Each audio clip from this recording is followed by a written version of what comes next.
पहा नवीन एपिसोड्स एकदम add free.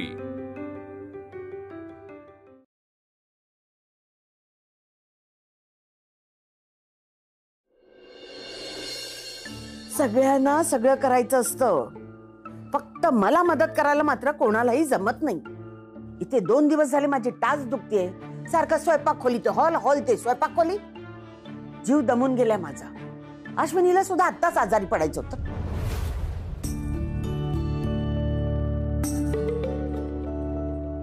आई, मला कळतंय तुमच्यावर कामाचा ताण जास्त पडतो। मी एक काम करेन, म्हणजे मी बसूनच असते ना, बसल्या बसल्या जेवढी कामं करता येईल ना तेवढी मी करेन, म्हणजे कांदा चिरणं वगैरे। आणि एकदा का प्लास्टर निघालं की अजिबात काही करायचं नाही, कळलं तुला? आराम करायला सांगितलंय, आराम करायचा, चुप बस। अगदी बरोबर आहे श्रेयस, तू आराम करायचा। याचं काय, चिडचिड नेहमीची जायची म्हणजे माझं काय डोकं फिरलंय चिडचिड करायला? गप्प बसायचं, गप्प। आणि आई, आजीनी काही नाही केलं ना तरी चालणार आहे, घरात इतर लोक आहेत। मयू, अगं तसंही मला बेडरूम मध्ये बसून ना कंटाळा येतो। उद्या हॉल मधलं आवरलं ना की मी इथेच बसत जाईन, म्हणजे वेळ लागली तर मी आईना पटकन कोणत्याही कामात मदत करू शकते। अश्विनी, तुझ्यामुळे घर चालत नाही। तुझ्या असण्या नसताना या घराला काही फरक पडत नाही। वास्तविक तू घरात असलीस काय आणि बाहेर गेलीस काय, कोणालाही या घरात फरक पडायलाच नको, कारण तू काही काम करतच नाही ना या घरात। कोणीतरी येतं, जादूची गांडी फिरवतं आणि बिनबुबाट सगळी कामं करून जात। मुलांचे डबे, सकाळचा चहा, नाश्ता, 2 वेळचं जेवण, सगळं आपोआप होतं। एवढंच नव्हतं, कपडे धुणं, भांडी घासणं, लादी पुसणं, स्वच्छता करणं, प्रत्येक गोष्ट जागच्या जागी करणे, हे सगळं जादूने करून जातो कोणीतरी। तू तर पार्लरच्या कामात असते किंवा कंपनीच्या कामाला, हो की नाही उज्ज्वला? अरे 2 दिवस ती पोरगी पलंगावरून उठली नाही तर तुमची ही अवस्था झाली। अरे आता तरी तुम्ही मान्य करा की अश्विनी शिवाय या घरात कोणाचंही पान हलत नाही। इथे कुणी रिसेप्शनला जायला तयार आहे, काम करायचं म्हटलं तर पाय दुखतात, कोणाची कंबर, कोणाची टाच। वा, आणि या पुरीकडे बघा, तिच्या पायाला प्लास्टर असून देखील शक्य तेवढी कामं करायला तिची तयारी आहे। जा बेटा, चल हळू।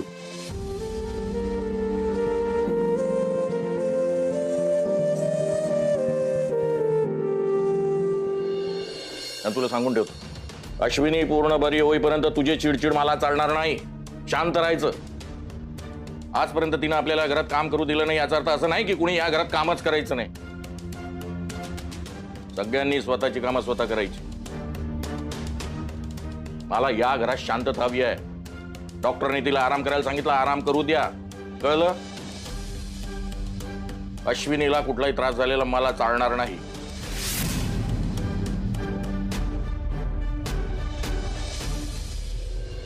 काय ग, मकर संक्रांतीच्या हळदी कुंकवाची तयारी आत्तापासून सुरू केलीस की काय तू? उद्या आशूकडे जातोय आपण। आपण आशूकडे जातोय? हे बघा, उद्या आपण आशूकडे जातोय आणि या बाबतीत मी तुमचं काहीही ऐकणार नाहीये। अहो, माझी मुलगी तिकडे ऍक्सिडेंट होऊन घरामध्ये झोपू नये आणि मी तिला भेटायलाही नाही जायचं, ते काही नाही। माझी सगळी तयारी झाली, उद्या मी जाणार आहे तिला भेटायला। आणि तुम्हाला यायचं नसेल ना तर नका येऊ। मी का नाही येणार, मी पण येणार। आपण हे सगळं काय? अहो, 2 वर्षांनी मुलीच्या सासरी जातोय आपण, मुलांसाठी थोडा खाऊ। आणि उज्ज्वला ताई आणि प्रकाशराव त्यांना रव्याचे लाडू आवडतात ना, म्हणून कमी गोड असे रव्याचे लाडू केलेत, कमी साखरेचे। असे कधी कमी गोड वगैरे लाडू नसतात, त्यांना नाही आवडणार। अगं, चांगले लागतील आणि त्यांना आवडतील। आणि आशूसाठी मेथीचे लाडू केलेत, थंडी पण पडायला लागली आता, मेथी गरम असते ना, खाईल ती। आणि मला माहितीये जेवणा खाण्यात कुचराईच करत असेल ती। आपण झोपून आहोत आणि सासू काम करते, आयतं कसं खायचं असा विचार करत असणार ती। मी ओळखते ना माझ्या मुलीला, काहीतरी पौष्टिक जायला पाहिजे ना पोटात, म्हणून मेथीचे लाडू। आणि तिला एकटीलाच सगळं कसं द्यायचं, म्हणून मग हा एवढा मोठा घाट घातलायस तू, हो ना? अहो, असं काय, सगळे आपलेच आहेत ते. हो, मग विद्युतला तरी आज कशाला पाठवलंस? आपल्याच बरोबर आला असता उद्या. अगं बाई, अहो विद्युतला सांगितलं होतं मी की आशूशी भेट झाली की लगेच फोन कर मला. अजून फोन आला नाही त्याचा. कोणास ठाऊक गेलाय की नाही आशूला भेटायला. अगं गेला असेल तो. बाबा हो, सबनीस सरांकडून निघायला उशीर झाला, नाहीतर ताई झोपण्याच्या आधीच आलो असतो. नाही नाही, काय हरकत नाही. उद्या परत या, बरं वाटेल तिला. पण बाबा आता काळजी घ्यायला हवी. मेजर इंजुरी आहे, तिला रेस्टची गरज आहे. रेस्टच करते ती, आरामच चालू आहे तिचा. नुसतं एका जागी बसून नाही ना, सगळ्या बाजूने कम्फर्ट देखील मिळायला हवा. सगळंच कम्फर्टेबल चालू आहे तिचं. तू बघतोच आहेस सगळं. बाबा मी येतो, तुमची झोपायची वेळ झाली आहे. ताई उठली तर सांगा मी आलो होतो म्हणून. उद्या नक्की येईनच. मयू, ताईच्या औषधांचं बघ. ते सगळं बाबा बघतायत आणि खाण्यापिण्याचं पण बघतायत. गुड. येऊ?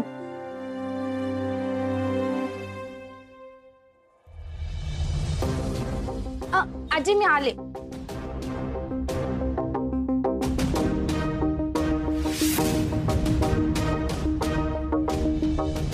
मामा, काय ग? मला तुझ्याशी काहीतरी बोलायचं. बोल ना. तुला माहितीये ना, आईचा तो लायसन्सचा प्रॉब्लेम झाला होता, तो आता सॉल्व्ह झालाय. म्हणजे त्या युनिसेक्सच्या जागी लेडीज पार्लरचा बोर्ड सुद्धा लागलाय. हो अगं, ते होणारच होतं. मीच माझ्या मित्राला सांगितलेलं करायला. मयू, तुला काही सांगायचं आहे का? बोल. तो जो प्रॉब्लेम झाला होता लेडीजच्या जागी युनिसेक्स, तो चुकून किंवा आपोआप झाला नव्हता मामा. म्हणजे? तो मुद्दाम केलेला. कोणी? ऍक्च्युली मला आईने सांगितलंय कोणाला काही सांगू नको म्हणून. मला ना ते सगळं समजल्यावर ना मला स्वतःला खूप त्रास झाला, म्हणून मला तुझ्याशी बोलायचंय. मी मला स्पष्ट सांगशील काय झालंय ते? कोणी केलं मुद्दाम हे सगळं? शिल्पी आत्याने. काय? हो मामा, हे सगळं शिल्पी आत्याने केलंय.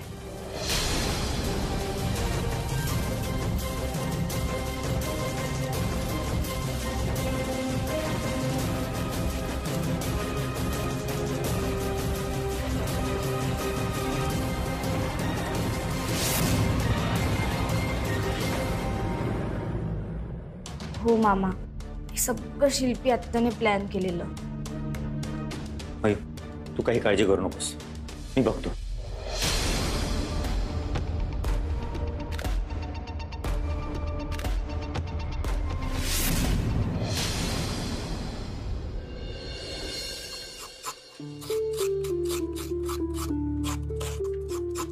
आई, बाकीची सगळी कामं झालीत, जरा तिची वेणी घालून दे प्लीज. मला नाही जमणार, मला नाही वेळ. अरे अजून कुकर लावायचंय, भाजी करायची आहे. अर्ध्या तासाने येशील, म्हणशील आई जेवायचं ताट वाढ, तिला औषधं द्यायची, सगळं काय आभाळातून पडणार आहे. मला नाही जमणार. श्रेयस, तू घालून दे तिची वेणी. मी? तो कसा घालेल? का जमणार नाही? कुची नाही का वेणी घालून दे, तशीच अश्विनीची घालून दे. थोडी लांब घालून द्यावी लागेल एवढंच. बाबा, कुहूची गोष्ट वेगळी आहे. काय? अरे श्रेयस, काय वेगळं आहे? कुहूला वेणी घालता येत नाही म्हणून आपण तिला घालून देतो ना. तशीच परिस्थिती आता अश्विनीची आहे. स्वतःच्या हाताने तिला वेणी घालता येत नाही. तू घालून दे तिला, जा. मी अजिबात करणार नाही. छे.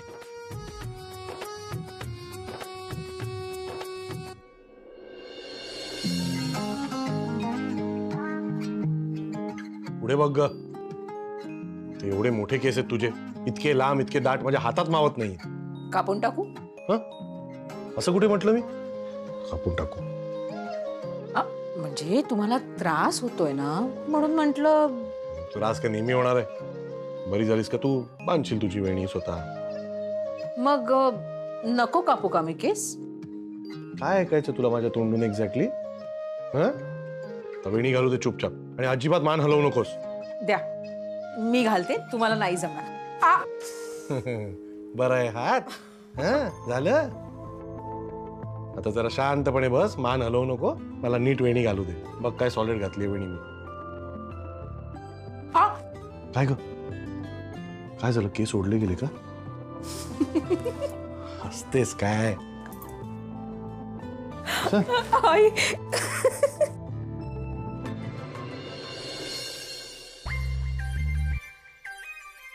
अरे काय करताय तुम्ही, काय चाललंय तुमचं? मामी तू गप्प बस. ए संजू, तो सण आहे ना, मग त्याला येलो अँड ऑरेंज कलर दे. हा कोणता दिलायस?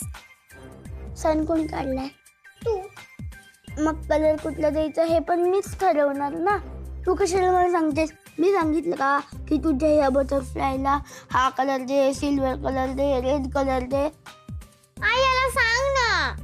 हो हो, अरे पण ही ड्रॉइंग काढायची जागा आहे का? हा मामी तुला काय माहिती नाही, रेयांशच्या पायाला जेव्हा फ्रॅक्चर झालं होतं ना, तेव्हा कुहुने आणि मी ना तिच्या पायावर मिनियन्स आणि डोरेमॉन काढलं होतं. बरं मग तू आता इथे सण का काढलायस? कारण की सन मध्ये खूप एनर्जी असते, पण तुझ्यात आता एनर्जीच नाहीये, म्हणून मी सन काढलाय. मग तुला सन बघून एनर्जी येईल. आणि कुहू, तू बटरफ्लाय का काढलंस? बटरफ्लाय कसं, त्याला जेव्हा पाहिजे तेव्हा ते कुठेही जाऊ शकतं, उडू शकतं. मग आता तुला इकडून हलता पण येत नाहीये ना, म्हणून हे बटरफ्लाय काढले. म्हणजे तुला जेव्हा पाहिजे तेव्हा तू उडू शकशील, म्हणजे चालू शकशील. या दोघांनी इथे सॉरी. गुणी ग बाळ माझी. जा आता ड्रॉइंग कम्प्लीट करा, जा. मामी तू लवकर बरी हो ना. मम्मीला काहीच बनवायला येत नाही जेवण. तुला माहितीये का, आज तिने टिफिनला ना नुसता ब्रेड दिलेला. अगं ब्रेड मी पण देते ना. नुसताच ब्रेड दिला होता, बटर पण नाही दिलं होतं आणि जॅम पण नाही दिलं होतं. अरे विसरली असेल ती. मम्मी रोजच काही ना काहीतरी विसरते. मामी तू लवकर ठीक हो. हो रे बाळा. आता कोण आलं? मी बघतो. अरे हळू पडाल. माया आली, माया आली, माया आली. चला चला चला. अरे हळू जरा. ऐकलं नाहीस ना, आलीस ना शेवटी. कशी आहेस बाळा? मी ठीक आहे ग मायाजी. सोनू, आईची काळजी घे. हा हो.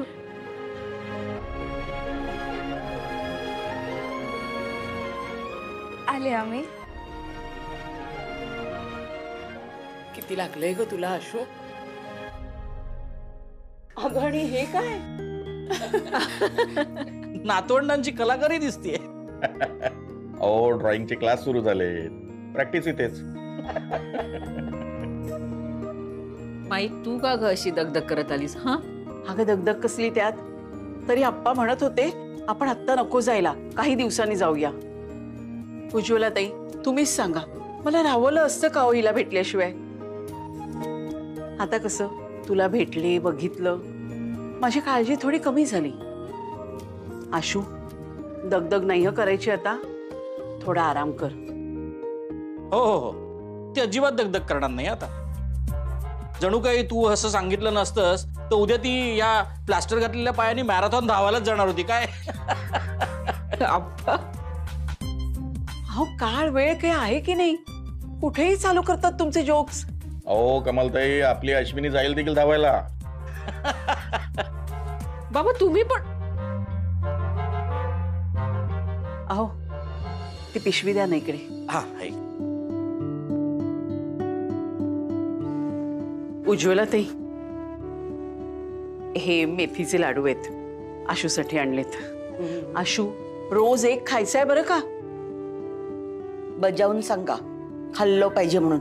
अगदी टाळाटाळ करत असते. हो ना माई, अगं का करत बसलीस इतकं सगळं? हा, तुझ्या एकटीसाठी आणलेले नाही आहेत, सगळ्यांसाठी आणलेले आहेत. हो ना, मग मला सांगा कमलताई, रव्याचे लाडू आणले का? नाही तर पिशवी परत घेऊन जावा. नाही नाही, आहेत आहेत. आणलेत. तुमच्या अजून लक्षात आहे? म्हणजे काय, चव विसरण्यासारखी आहे का ती? आणलेत तुमच्यासाठी रव्याचे लाडू आणलेत. चला आपण जरा बाहेर बसूया. मुलांनो चला.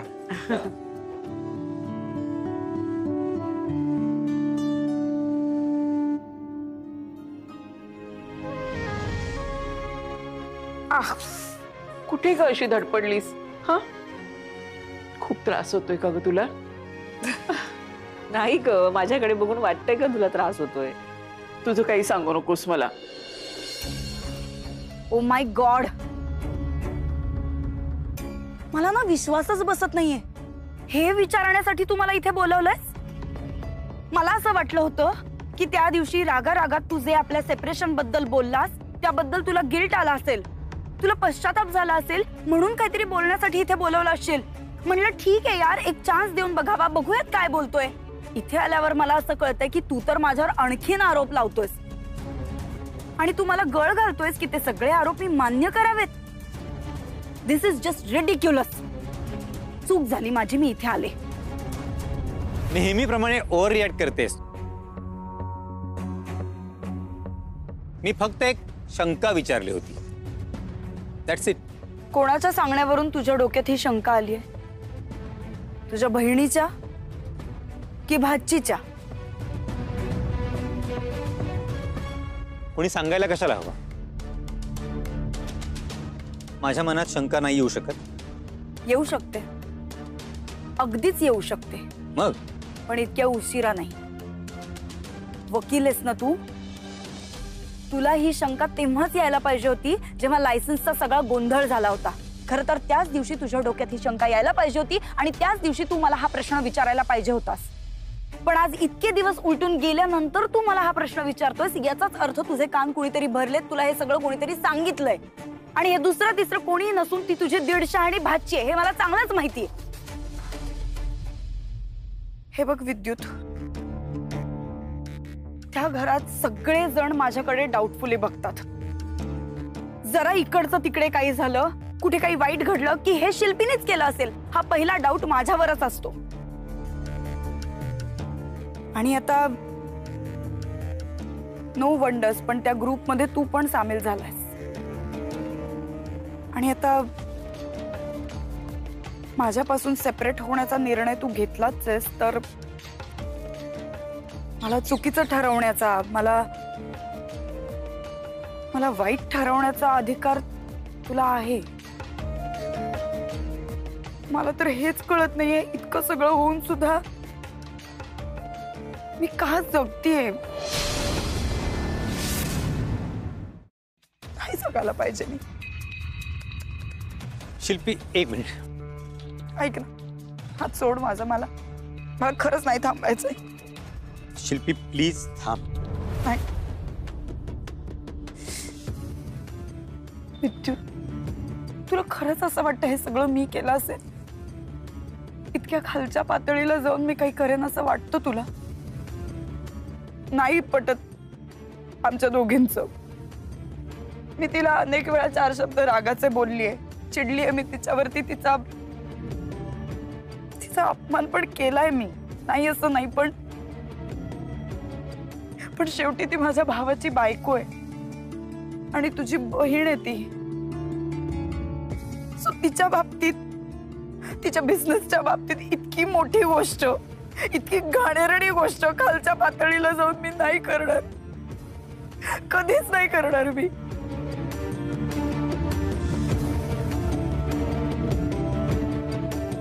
आय नो तुला मी आता फारशी आवडत नसेल ना, पण किती झालं तरी तू माझा नवरा आहेस. थोडा विश्वास तरी ठेव माझ्यावर, असं मला वाटतं. जिने तुला हे सगळं सांगितलंय ना, त्या मयुरीसाठी आणि कुहूसाठी इतकी घाणेरडी गोष्ट मी त्यांच्यासाठी तरी का होईना नाही करणार. थोडं का होईना माझ्यावर प्रेम केलंयस ना, मग तुझ्याकडून माझ्यावर एवढा विश्वास तरी मी डिझर्व करते ना. माणूस आहे मी, पण मी अशा अशा गोष्टी नाही करणार. मी नाही करणार. शिल्पी प्लीज शांत हो. प्लीज. मला माहिती आहे की तू हे काहीही केलेलं नाही आहेस आणि करणार देखील नाहीस. मला पूर्ण खात्री. प्लीज शांत.